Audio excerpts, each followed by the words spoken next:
fall, Greenleaf took a pretty unprecedented trip to Holland. And while we were there, I got a chance to meet with one of my most inspiring designers that I look up to, Pim Van Den Akker, and he does Flower Factor, and I thought that this was a really great time to share with you guys the interview that I had with Pim. Now that we're in this crisis with our industry and our world and nation due to COVID-19, and we're all looking for ways to productively spend our time, I'm hoping that this gives you as much inspiration as it did me after I left speaking with Pim. You know, I felt like there's so many things yet to do in our industry, and I hope this brings a little bit of that light to you all. So I'm here with Pim, and we're at his studio, and this is an amazing place to learn, to get inspired. I'm amazed when I walk in the door, all of the armatures and sculptures. It's really something special. So we were just chatting, and I was asking him about what American florists could take from the Dutch florists over here, a little bit of maybe what we could learn from. Well, I think we can learn from both sides. Mm-hmm. So, like I was saying before, I think Dutch florists or European florists could look more to the way the American florists are, like a big community. Okay, so we're connecting with each other, maybe in a way you don't see here? In a way that I don't see here, okay. Or at least I miss a little bit here. The way that you are really proud of being a florist, a floral designer. I think that's a good attitude. Okay. Because that is important to expand, I think, your world, to showcase you what you're doing. The other thing I think what American florists can learn from Dutch or European florists mm-hmm. is maybe think a little bit outside the box. Okay.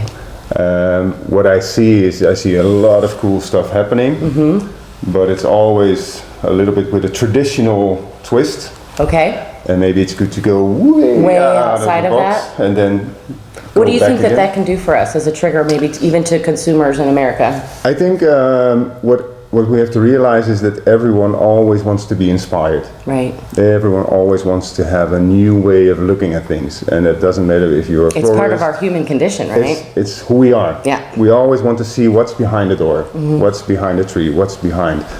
And again, it doesn't matter if you're a florist, or if you're a butcher, if you're a poet, if you're a carpenter. We all want something more, and we all want to be inspired. Mm-hmm. So the more you can show your customer in different ways, the more you're showing and telling, look how beautiful and big my world as a florist is. And I can show you everything in that big world, mm-hmm. and probably you will find more than you imagined. Yeah, you want them to have a connection, something that goes beyond just a beautiful design, but actually connect with nature or exactly. be inspired about life, humanity. I always say making something beautiful, making a beautiful bouquet or an arrangement, that's easy. Because we just take 20 roses. Beautiful flowers, and we can give them to a customer and ask, do you like it? And they will love it. Right. So making something that looks beautiful is easy, mm-hmm. but I think the trick is to make something that feels beautiful, because that will never leave your customer. Yeah. That will become a part of them, like having a beautiful dinner with friends. Right. The motion, the music you hear, the taste, the conversation, that makes a memory. And I think we can do the same with floristry. Yeah, that's where magic happens. Exactly. Yeah. Yeah. So flowers have always been a metaphor for me. I mean, they remind us of our human condition, what we're talking about, strength, sustenance, livelihood. They're prone to degradation. So the connection of our humanity and what we can offer people in floral art, and having them make a connection and experience, and the viewer maybe experiencing flowers in a way they never imagined before, that's really a key for me. So what you're talking about really hits home. It touches a part of my soul, and being able to share that with really anybody who's watching, I think, is a very special thing. So I appreciate that you've taken time to sit down and let me ask you some more questions. But the creative journey, where do you start? Where would you tell somebody to start? Well, I think when I teach, the most important thing I teach is that there's no right and wrong. In forestry and basically in all creative industries or trades, there is no right and wrong. There are only ways to do it different. Right. And you have to find a way that makes you happy, that makes you grow, that inspires you, and that earns you a little bit of money. Yes. And if you have those four, then that's your way. Okay. And if that means that you make color combinations that are red and white, perfect. If you have those four elements coming back from your work. No, I think this is important because I think we have so many different schools of thought of what is good floristry, or, you know, what's acceptable, or maybe someone over here does wedding and event designs where they make hydrangea balls all day long. And if that works And for them. who is it for us to say that's not floristry? Exactly, and I think in teaching, and I try to teach different in when I do teaching, and I have to say that comes from my own childhood when I was in school, because I'm slightly colorblind, so I'm also dyslexic. Okay. So a perfect job. I work with colors and I write books. But beside that, my teacher always told me, Pim, this color combination is wrong. And basically a teacher is not allowed to say that, and it's very stupid to say that, because for me, of course, it's the only way I can see those colors. Right. And basically what they're saying is your view on the world is not right. Wow. If they say it like that. Right. And I think that's just a little example of creativity and how you should teach creativity in a different way, because there is no right and wrong. Of course, beside the technical parts, how to cut, how to put a wire on materials, okay, we can go right and wrong on that. But as soon as we go beyond that, there is no right and wrong. Because everyone experiences materials, feelings, emotions, structures, colors in a different way. They do. And then it's part of the process that you have to find a way that makes you happy. It's kind of problem solving in a little bit. Yeah. And I think in teaching and in forestry, everyone is focusing on the result. Everyone is always What it's going to look like in the end. what it's going to look like, and it has to be big enough, and it has to have more red. Is and the it has client to gonna like Is it? the client going to like it? Will they be happy? Should it be bigger? Should it be smaller? And that's all crap. Because that's all negative energy, and it builds up a lot of doubts and blocks in your mental process that is taking you away from self-creating what you want to create, in which you can showcase you as a designer or as a florist or a craftsmanship person, but it can also make you more unique if you start working in that way. And I always make a comparison with a florist and a restaurant. If you go to a normal florist, a little bit black and white story. Yeah. You go in as a customer, you look at the flowers, you say, I want this one, this one, this one, this one. Can you make me a bouquet? Florist makes a bouquet, wraps it, pays, gone. Hopefully everybody's happy. Everybody's happy, hopefully. That's very strange, in my opinion. Okay. Because now I'm going to a restaurant. I'm walking in the kitchen, I'm telling the chef, oh, I like this, this, and this, and this, and this. That chef will kick me out of his kitchen in 1 second. Yeah. Saying, oh, wait a minute. I'm the chef. This is my kitchen. This is my kitchen. I've studied, I've trained. I will present you a dinner you will love. Trust me. Trust me.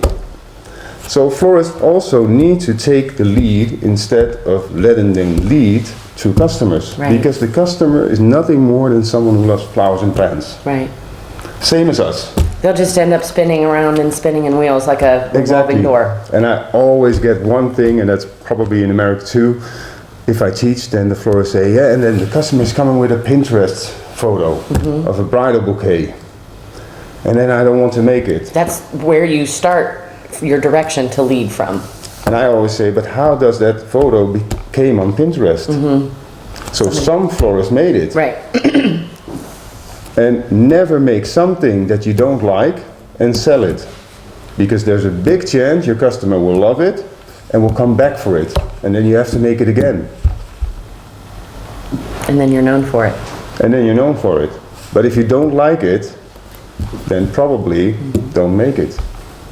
Because if you don't like So it... I'm thinking about something here that maybe I'm tying to my own personal experience of if it affords you to do things that really matter. What do you think about that? I think you always have to find something, because everyone has to make money. Every florist needs to make money. But always find a way that makes you happy. And always know that, okay, if I do this, then it has this effect with the customer. Maybe I only like a little bit of this effect, but I know that if I do this, probably they will come back for something else, and I can expand their world, or I can expand my creativity. So there's always a balance, of course. And I'm saying it really black and white. Okay. But always make something first for yourself. Because you have to like it. If you like it, then you believe it, then you feel it, then you breathe it, and then also selling it will become much easier. Right. That's great advice. I think so. Well, so we're here in the Netherlands, and to me that's like the birthplace of flowers and everything international that happens with growing and all of the processes. And I think a lot of the florists back in the United States may not know that full picture experience of what happens with breeders and growers, and even, you know, us being in the middle with distribution and that sort of thing. So I think on this trip I've realized there's definitely some things going on in our industry over here that are going to affect things that happen all over the world with flowers.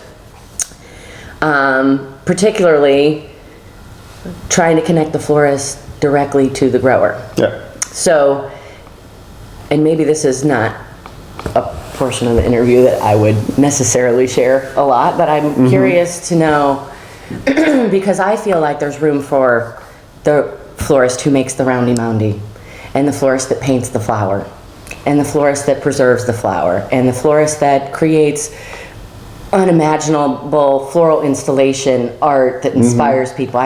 I feel like there's room for everybody. Yeah. I don't necessarily feel that from everyone that I meet in the European design world. I don't even know what I'm asking you right now. Maybe your take on it, or how you feel? I think there's, we live in a society now, if we look at the social level, that our industry, flowers and plants, can be booming. Because what we see happening in Holland, everyone is talking about sustainability, about nature, about CO2, about carbon, whatever that getting rid of single-use plastics, using materials that can be... The whole green feeling is growing hugely in Europe. And I think as a florist, we can become a really strong part in that.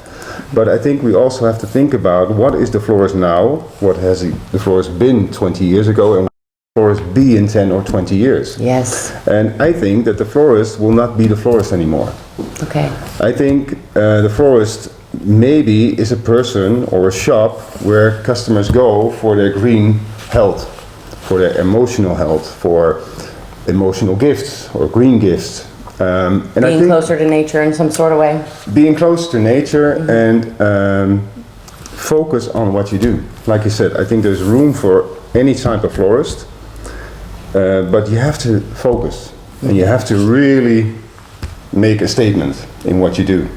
I once said it to a grower, a Phalaenopsis grower. I think a shop with just orchids would be a perfect shop. And you cannot find any candle, any ribbon, just orchids. And I think it works, because for consumers, it's easy. Right. I go there, I find orchids. I don't find a pillow, I don't find a teddy bear, I don't find a candle, because all that information in products will also make me doubt. Yeah. And already in society we have a lot of this, there's a lot of things coming our way. And I always say the quicker this will go, the harder the florist is needed. Because people cannot live without nature. And we basically work with nature. Right. And if we do that in a nice way, in a sustainable way, in a way that we can make and create and keep our own identity, then probably we will be an important part in our society, locally or in a city or in a country, fulfilling that need of green, fulfilling that need of nature.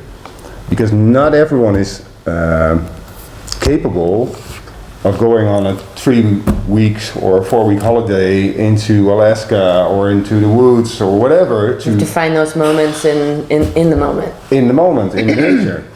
So people are looking for something. And everyone knows as soon as you drive out of the city and you see trees and fields, you have something like whew. And I think that for the florists now, for the designers now, is something to think about. Can I play that role in my community or in my city or in my country or in my region in the future? Right. And I think that is one way, and there are more ways, but it's one way where a florist can grow into in the couple upcoming 10 years, I think. Pim, what story do you want to leave behind? This interview or at the end of my life? I think I'm speaking at the end of your life.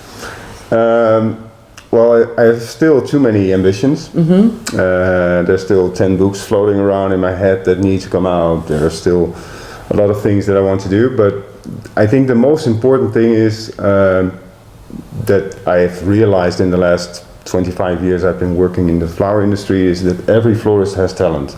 And every creative person can achieve anything they want, as long as you focus on the process and not focus on the result. And then maybe have confidence too that, because what I heard you say is there's no right or wrong.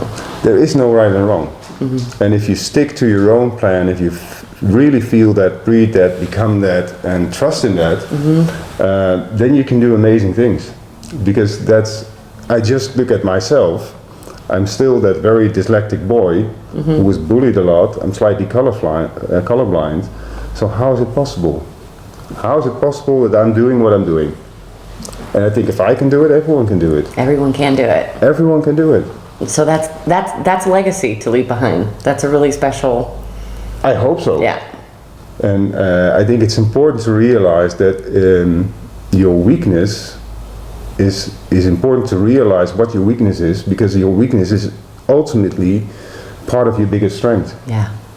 And without those two, there's nothing. So people are always trying to be strong or trying to be the best or trying. That's nice, but you can only do that for a couple of years. Right. And you have to be in balance with who you are. You have to be proud. Okay, I am dyslexic. And I'm bullied a lot. And you know what? It was terrible, but on the other hand, I don't care because it made me strong. Makes you who you are. It makes you who you are, and that's for everyone. Right. Everyone has something. It's part of the journey. And that's part of the journey. And if you incorporate that in your personal process of growing, in your personal process of embracing your talent and discovering new things and trying new things, then you're doing things without even realizing that you're already making beautiful results.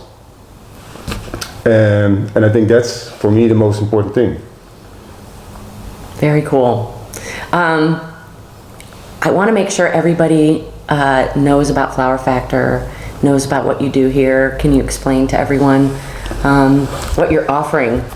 Well, basically, Flower Factor is an online platform. We are available on the main and important social media, and what we do is just bring inspiration and education. That's the red or even the golden thread throughout my life. Inspiration and education will always bring growth. It will bring growth in sales, in connections, in community, in everything. So what we do with Flower Factor is we provide a lot of step-by-step tutorials in movies, in photographs. We do a lot of photography to inspire florists. We do live streams on Facebook. We're on Pinterest, on Instagram, and YouTube, website, Facebook. And you have online classes? We have online classes. We recently launched level 2. Okay. So we have a floral design course level 1 and level 2. Level 1 is 12 chapters, level 2 is 16 chapters, I think. And there's about 100 inspirational and technical movies in that are purely made for that level, so you will not find them online anywhere. Okay. And basically every chapter has questions, you have to answer them, you have to have a right amount of questions right, otherwise you have to go back. And do it over again. All the questions will be shuffled, new answers will appear, so it's not easy. This is a curriculum that you've created? Yeah, basically we said with Flower Factor we want to create a level that we think a florist should need to become a better florist or to become a better designer. And we should all be striving to be better every day. We've never stopped learning. We've never stopped the journey. I always say every day you have to do one thing you haven't done before. And if you do that every day, you will notice that you will grow. And that's the reason why we made the 2 online courses. They're basically inspired from my last book. And what was that book? The last book was I don't have it here, but it's the really thick one. Okay. The Floral Design Manual. And a lot of, I'm gonna say it, probably is not helpful, but a lot of people say it's too cheap. And the reason why it's too cheap is you want to share. I want to share. Yeah. So you can do a test, you can do a trial version on both levels. It's completely free. You can test it, you can see if it works for you. We're going to work on level 3 next year, and that's going to be online and offline, and we're going to work on level 4 the year after. But it's a really cool thing to do. And then I imagine some of the students that maybe are all over the world come together for some sort of... Basically, the first and second level are purely own study. Okay, self-study. You have a whole year to go to the level. Okay. And we see that some students are really like going for it and they finish in 2 months. And some students are taking a longer time. And the idea is that with level 3, we're going to connect online and offline, and then we're going to do more what you're saying, bring people together on certain locations to do exams, to do projects, to do things like that. So that's really cool. Another thing what we do with Flower Factor, and I'm really proud of, is we made an education system for the elementary schools in Holland. Worked on that for 3 years. It's like a really expensive hobby. It's a passion project, then it sounds like. It's really a passion project, and we made an education system for children who are in the age 8, 9. We launched it last year, and for Dutch numbers it's a lot because already 80,000 children throughout all of Holland are working with it. And we're also working on more levels. And that's the future. That's the future. Yeah. And basically for me that's important that every child should have some inspiration in education in flowers and plants. In nature. In nature. And a big tip for florists, just make a little kids corner in your shop. Yeah. A little low working bench, put all the leftovers there. And nothing's right or wrong. Nothing right and wrong. Let children create for free. You will have happy parents, happy children, happy customers, and you will be happy. So that's something really easy that people could implement in a day. Yeah, just small buckets, all your leftovers, big note on your window, kids get a free flower, whatever, or kids can create something. Wow. It's simple, it's fun, and it's effective. Yeah. Because basically you're doing a little thing to inspire and help the future. So if we all do that worldwide, imagine what we can There's achieve. a lot of power in that. There's a huge power in that. If every florist would do something for children, imagine what we can do. So things like that, and that's also the things what we want to express and inspire people with our platform Flower Factor, to bring as much inspiration and education in any way as possible. So I know just from my own experience that if I'm struggling with a problem or maybe something to create, I've often found your videos, and that you have other floral artists that do some videos for Flower Factor also, and they're always inspirational. You always come away with something, some technique, some use of material, some study that you can implement. what's for me important, because I always say it's easy to create something stunning and big and beautiful.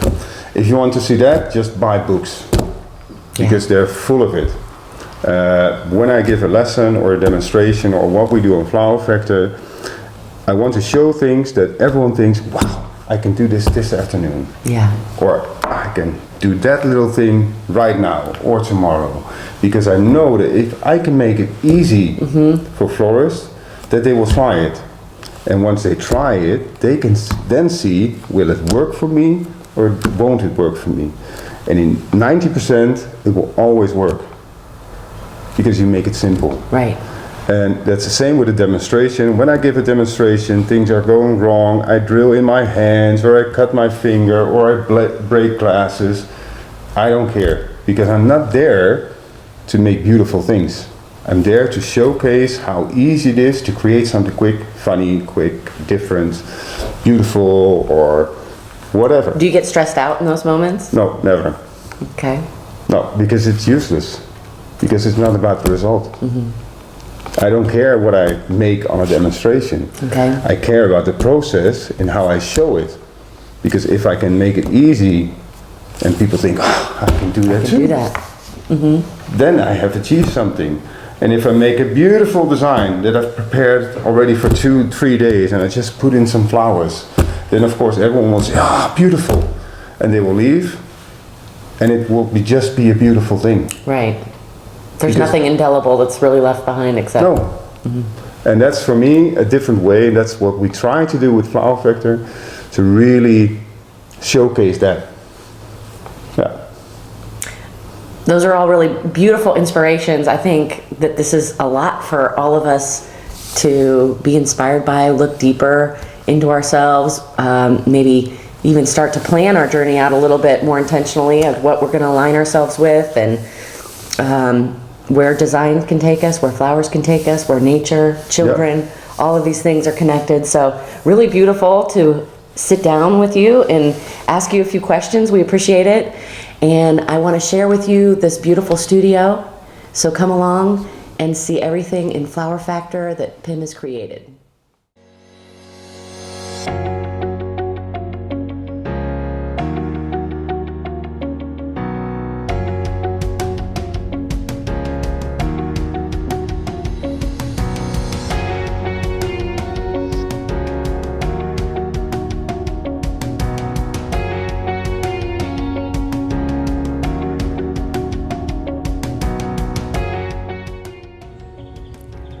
So there's a few takeaways that I wanted to share from you after reviewing and listening to Pim's interview again. And the first thing is, there's no right or wrong. There is no right or wrong. You have to have a foundation and you learn the techniques and the principles and the elements of design. But beyond that, the sky is the limit. There's no rules. And that's important to remember right now. And the second thing that I took away from Pim's interview is that creating something that has emotion tied to it. It's not just beautiful, but it evokes an emotion in the viewer and the people that experience it. That is the key. And the third thing that I took away from my interview with Pim is the power of sharing nature with our little ones and people around us that don't always get to experience flowers and nature in the way that we do. And there's a real power in that. So I'm hoping to share those 3 takeaways with you guys and inspire you today. Let's think bigger. We're gonna come out of this. We're gonna bloom again. We'll be there for you on the other side.